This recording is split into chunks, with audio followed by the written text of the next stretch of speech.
नाईकांची तब्येत बिघडत असेल तर रुग्णवाहिका तयार आहे. खासदार नरेश म्हस्के यांनी नाईकांवर टीका केली आहे. काही जण लपण्यासाठी शिंदेंसोबत आहेत. गणेश नाईक यांनी नरेश म्हस्केंना हे उत्तर दिलंय.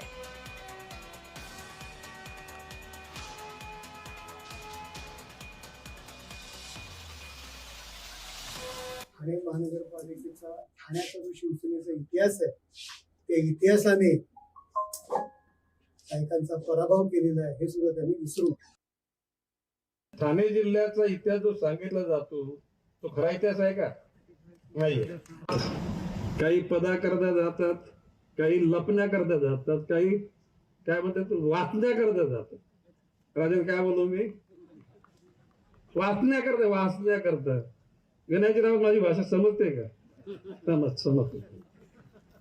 आणि म्हणून मी सांगतो आमचे हात साफ आहेत, आमचं मन साफ आहे. मरणाची भीती वाटत नाही.